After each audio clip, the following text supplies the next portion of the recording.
توكل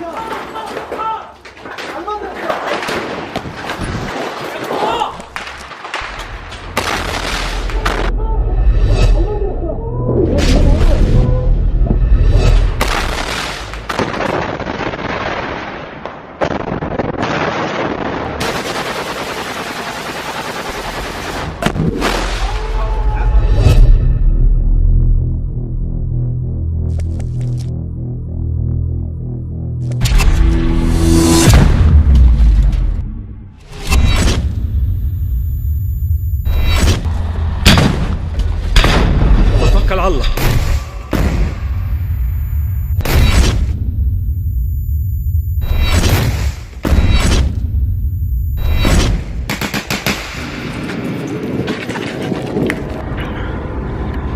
وما رميت إذ رميت ولكن الله رمى.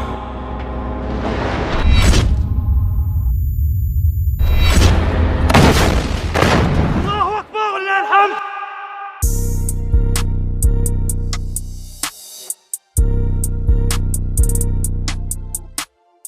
Pasukan Pertahanan Israel atau IDF lagi-lagi kehilangan anggotanya.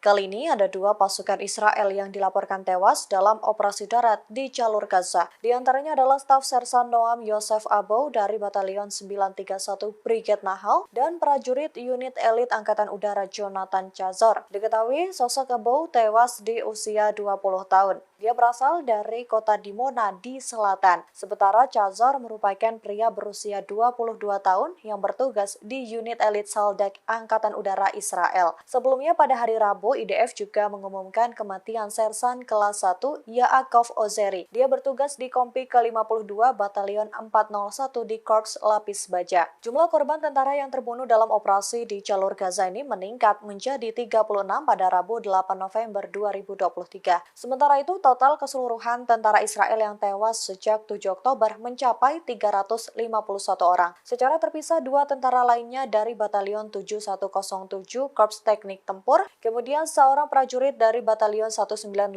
Brigade 460 dan seorang prajurit dari Batalion 196 Brigade 460 dilaporkan terluka parah dalam pertempuran kemarin.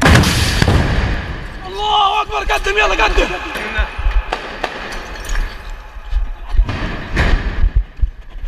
Pasukan Brigade Al-Qassam menyebut perlawanan melawan pasukan Israel di jalur Gaza berlangsung sengit. Dalam operasi darat ini mereka berhasil menyergap pasukan infanteri Israel di wilayah Sheikh Ijelin, kota Gaza Selatan. Mereka bahkan berhasil melumpuhkan beberapa pasukan Israel dengan rudal anti-personil. Brigade Al-Qassam menyebut pasukannya berhasil menyergap tentara Israel yang bersembunyi di sebuah gedung di utara Beit Hanon. Bahkan upaya pasukan Israel di wilayah itu tampak sia-sia, karena Qassam menghujani area barat laut dan selatan kota Gaza dengan puluhan mortir. Mereka melancarkan serangan mortir serupa terhadap kumpulan tank dan kendaraan lapis baja di Gaza Selatan, dan menembakkan peluru kendali ke pasukan Israel dan kendaraan mereka di selatan kota Gaza. Dalam peristiwa ini, 2 tentara Israel dilaporkan tewas dan 3 lainnya terluka parah. Secara terpisah, Brigade Al-Qassam juga melumpuhkan 16 kendaraan lapis baja Israel yang beroperasi di Gaza Utara. 1 tentara Israel tewas dalam serangan tersebut. Beredar di media sosial tubuh mayat tentara Israel mengeluarkan bau tidak sedap, padahal mayat itu diduga baru meninggal sehari.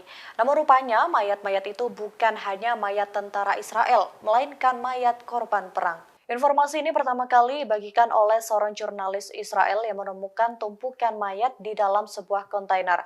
Dalam video yang beredar di media sosial, banyak yang mengira mayat tersebut merupakan tentara Israel yang tak diserahkan ke keluarganya. Dikutip dari NDTV, mayat yang berada di dalam kontainer pendingin tersebut memang terdapat mayat tentara Israel. Namun mayat-mayat itu bukan sepenuhnya mayat tentara Israel. Terdapat beberapa mayat lainnya termasuk mayat warga sipil Israel, warga sipil Palestina, dan tentara Hamas yang tewas karena perang. Jenazah itu sedang menunggu untuk diidentifikasi atau dibawa untuk dimakamkan, disimpan dalam wadah yang berjajar di pangkalan di samping tenda tempat tim bekerja. Ketika wartawan itu menunjukkan tempat penyimpanan puluhan mayat, baunya sangat menyengat. Saat memasuki tempat itu, dia tampak menutupi hidungnya. Sesekali wajahnya tampak terlihat ingin memuntahkan sesuatu karena bau yang tidak sedap. Terlihat puluhan mayat itu ditutupi kain dan disusun rapi di sebuah rak. Namun dia mengatakan bahwa yang paling penting dia merasakan penderitaannya. Sehingga narasi yang beredar yang menyebut mayat-mayat itu merupakan mayat tentara Israel tidaklah benar, melainkan mayat-mayat tersebut. Jumlah korban jiwa dalam serangan udara Israel di jalur Gaza semakin meningkat. Meski begitu, ada beberapa hal menarik yang ditemukan seorang relawan Mercy Indonesia, Fikri Raful Haik. Fikri menyebut dirinya menemukan salah satu mayat warga Palestina yang berbau harum. Ia menceritakan pertama kali menemukan kejadian ini, di mana pada awalnya dia berkeliling ke rumah sakit Indonesia di Gaza. Kemudian dia melihat ada kerumunan warga Palestina di depan kamar mayat. Awalnya bau jenazah tercium menyengat saat dipindahkan dari trotoar menuju kamar mayat. Kemudian dia mencoba mendekati jenazah tersebut. Dari sana dia mengakui menemukan aroma wangi yang menurut dia mirip dengan parfum. Padahal dirinya hanya menyentuh bagian leher. Ia menduga jenazah itu merupakan anak remaja yang masih berusia muda dan taat beribadah. Pasalnya, saat meninggal, korban masih memegang tasbih digital di tangannya. Sebagaimana diketahui, Fikri menjadi salah satu relawan di Rumah Sakit Indonesia di Gaza. Setidaknya terdapat 45 warga Indonesia yang saat ini tinggal di Palestina.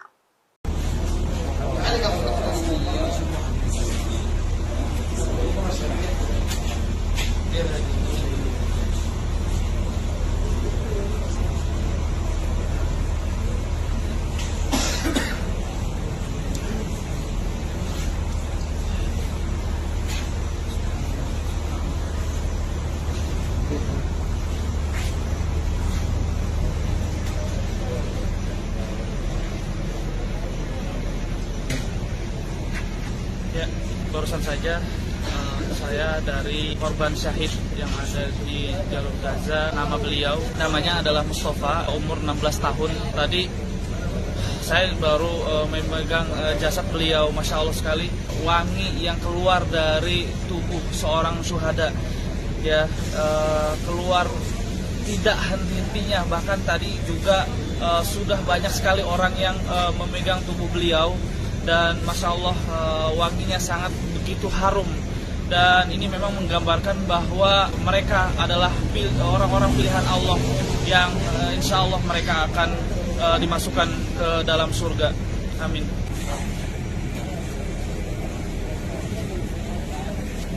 Baru-baru ini Hamas merilis video baru yang menunjukkan gudang persenjataan mereka di terowongan bawah tanah.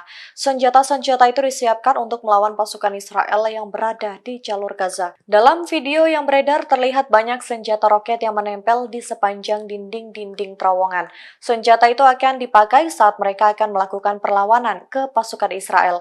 Beberapa orang tampak membawa rudal itu ke titik tempur untuk kemudian dilepaskan ke arah lawan. Terlihat juga dari beberapa cuplikan video ketika roket itu diluncurkan. Sebagaimana diketahui, pasukan Hamas menggunakan terowongan bawah tanah sebagai markas mereka.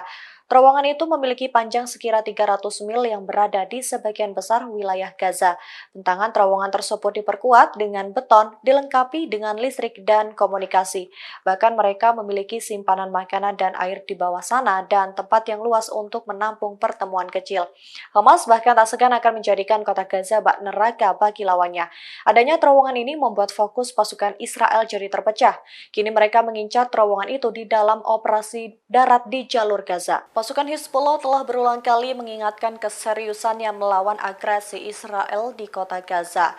Namun Israel mengabaikan peringatan itu. Alhasil Hizbullah semakin meningkatkan ancaman terhadap Israel dengan berbagai cara. Sekjen Hizbullah Sayyid Hasan Nasrallah Sekjen Hizbullah Sayyid Hasan Nasrallah dalam pidatonya beberapa waktu lalu menyebutkan beberapa poin penting terkait konflik ini. Beberapa di antaranya dia menekankan bahwa akan ada ancaman besar bagi Israel jika tak segera melakukan gencatan senjata, yakni ratusan atau bahkan ribuan rudal berat dengan hulu ledak tinggi akan menghujani Israel. Rudal presisi yang dimiliki oleh Hizbullah sendiri adalah sesuatu yang besar, yang menunjukkan bahwa mereka mempunyai sejumlah besar rudal presisi yang mampu mencapai akurasi 10 meter. Hizbullah disebut mampu meluncurkan 3.000 hingga 50.000 rudal setiap hari. Ancaman lain yang patut ditakuti Israel adalah pasukan elit teratuan, di mana pasukan ini sudah dikerahkan di Lebanon Selatan dalam beberapa bulan terakhir. Hizbullah sendiri setidaknya memiliki 50.000 lebih pasukan. Mereka bahkan bisa menambah 100.000 pejuang dari aktivis dan pendukung. Serangan Brigade Al-Qassam semakin mengganas di tengah operasi darat Israel di kota Gaza. Al-Qassam mengumumkan pasukannya berhasil menembus wilayah barat laut dan selatan kota Gaza yang diduduki Israel. Bahkan mereka berhasil membombardir Asdod dengan serangan rudal. Serangan itu menimbulkan korban jiwa dari tentara Israel. Namun tak diketahui berapa jumlah korban yang terdampak. Tentara yang tewas dan terluka itu kemudian dibawa menggunakan helikopter. Dalam video yang beredar, helikopter itu tampak mendarat di halaman rumah sakit Asuta di Asdod. Sebagaimana diketahui, sayap militer Hamas Brigade Is al-Din al-Qassam telah mengumumkan serangan roket baru ke kota Asdod dan BR Seva di Israel. Dalam sebuah pesan yang dipublikasikan di saluran Telegram kelompok tersebut, Brigade Is al-Din al-Qassam mengatakan bahwa penembakan tersebut dilakukan sebagai balasan terhadap serangan di Palestina. Di hari yang sama, pejuang gerakan Al-Saraya juga mengumumkan mereka berhasil menjatuhkan pusat komando Israel di belakang pabrik pionir Barat Laut Gaza. Di sisi lain juga dilaporkan bahwa pasukan Hamas berhasil menghancurkan 15 kendaraan militer Israel dalam waktu 24 jam.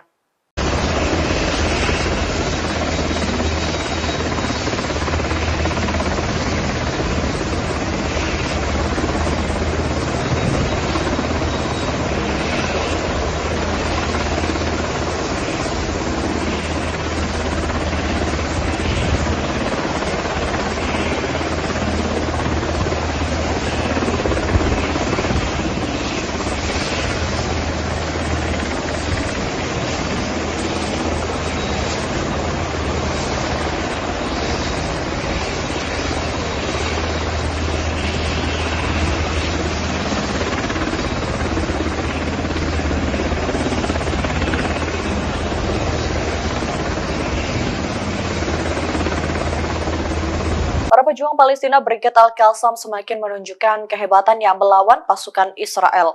Mereka membantai perlawanan Israel di Asdod hingga menimbulkan korban jiwa. Tentara Israel yang menjadi korban pun kemudian dibawa menggunakan helikopter. Dalam video yang beredar di akun X terlihat pasukan Israel tiba di halaman rumah sakit Asuta di Asdod. Mereka diduga membawa tentara yang tewas dan terluka parah. Belum diketahui berapa jumlah korban dalam peristiwa ini.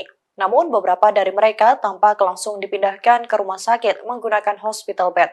Sebagaimana diketahui, Brigade Al-Qassam pada Selasa 7 November kemarin mengatakan mereka telah menghancurkan 15 kendaraan militer atau tank Israel dalam waktu 24 jam. Pertempuran itu terjadi di pinggiran Camp Al-Shati dan Beit Hanon. Kemudian Brigade Al-Qassam juga mengatakan telah menyerang pasukan Israel yang menembus poros barat laut dan selatan kota Gaza dengan puluhan mortir. Selain itu, mereka juga berhasil membombardir Asdod dengan serangan rudal sebagai respons terhadap sasaran warga sipil. Sistem pertahanan Houthi Yaman berhasil menembus pertahanan Amerika Serikat. Drone MQ-9 Reaper milik Amerika Serikat yang terkenal canggih rupanya tak mampu menghentikan serangan rudal Houthi Yaman. Padahal drone ini dinilai sangat mematikan karena pernah dipakai untuk membunuh jenderal Iran. Drone MQ-9 Reaper ini merupakan alutsista kebanggaan Amerika Serikat yang mereka gunakan dalam serangan yang menewaskan petinggi militer Iran Jenderal Qasem Soleimani di Irak pada tahun 2020 lalu. Drone ini memiliki nilai jual yang fantastis, mencapai 224 miliar. Drone ini juga dipersenjatai dan dapat melakukan serangan udara jika diperlukan menggunakan rudal dan amunisi berpemandu presisi. Sebagaimana diketahui, Houthi Yaman telah meningkatkan serangan terhadap pasukan Amerika Serikat di Timur Tengah dalam beberapa pekan terakhir. Hal ini dilakukan sebagai respons atas serangan Israel ke permukiman warga sipil Palestina.